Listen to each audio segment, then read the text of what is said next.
Hello, and welcome to my lecture about how to use the internet to make a lot of money. Actually, it's not a lot of money. The goal of this lecture and the assignments that will follow this until the end of this semester is not to get you a lot of money online.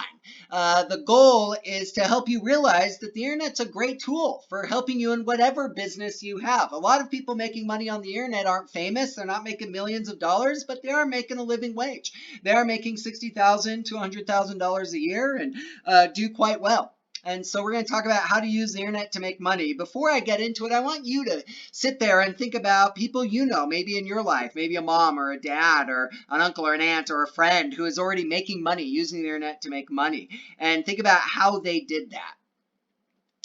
And chances are, as you're thinking about them, their model, the way they make money, falls into one of three big categories. There are three main ways that people make money online. The first way is just a gig economy, which you're finding in doing chores for people.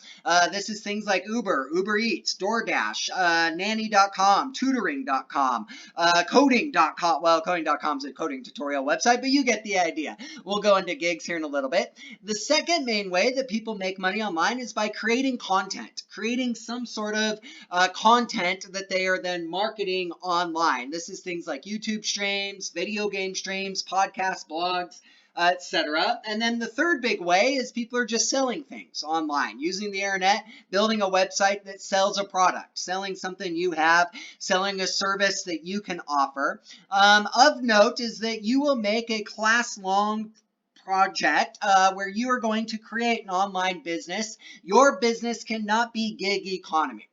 There's a worksheet for that, but then we're going to move on. Gig economies are not really a business, but there are some people who work full-time doing them and make a lot of money. But I want you to create content or buy and sell something. So that's just of no. But let's talk about the gig economy real quick. There is an assignment this week for you to research 3 gigs you can do online. How it works, chances are you know how it works. Somebody posts a chore on a website like Uber or Airbnb or DoorDash or Nanny.com or Freelance.com has hundreds of them, guys. You can edit things. You can transcribe. They'll send you an audio recording and want you to make a transcript, type everything out on that audio recording. Those of you who are good at typing can do that and make some good money. You could write a computer code. There's a lot of computer code on there. Deliveries is a big one, obviously. Driving people around. Airbnb is huge. So they post the chore. If you know how to do that thing, you accept the chore, and then they rate you, and often you rate them. And they say this is how well they did, and you say this is how easy they were to work with. And I struggle with that last one because I hate being judged and I hate judging people, but it's worked out pretty well. So that's the gig economy. You have an assignment this week where you have to find 3 chores like driving or offering a bedroom in your house or being a nanny or a babysitter, and just try to figure out how much money people make and what websites are going to help you find those chores. So the next 2, though, are the big ones. The content creation. Chances are you know someone who has become a celebrity by using blogging, by making videos on YouTube. Now it's video game streams are the big thing, or podcasts.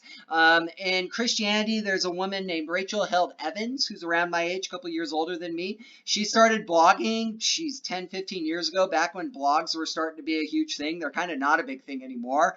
She just blogged about the major things going on in Christianity, and she used Twitter to engage in discussion and promote her blogs and promote what she was writing. And her blogs were read 10,000 to 20,000 times per blog. It's not a big following, but she was able to do it really well. I have another book on my shelf by a guy who writes self-help books, and he started a blog. He's actually started 5 to 10 different blogs way back when bloggings were big, and now he's written several New York Times best-selling books, and he's quite wealthy.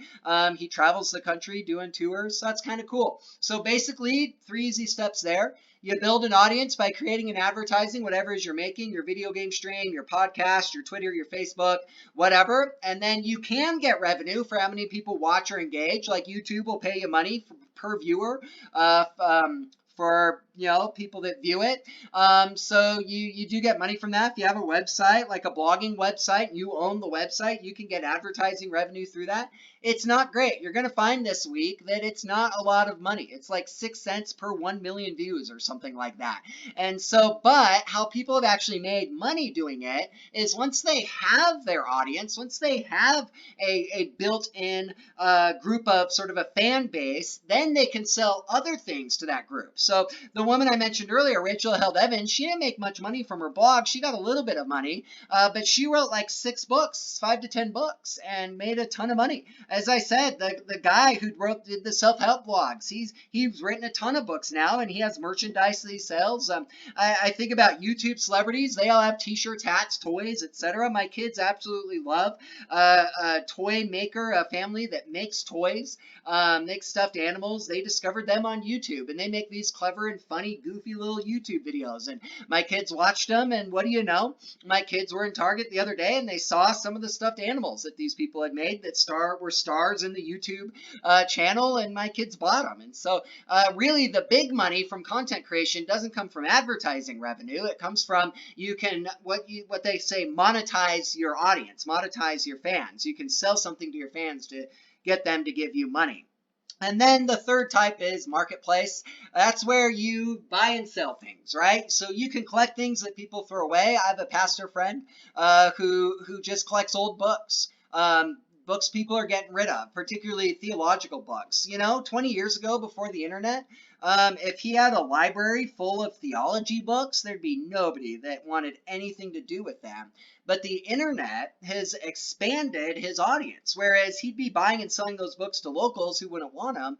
Now he actually uses the internet, and he's able to find theology nerds all around the world. There's not a lot of us out there, but there's enough of us. And he uses his Facebook and his Twitter to say, hey, I just found an old copy of this theological book. Who wants it? And he sells them for good money, and he got them for free. People were throwing them away.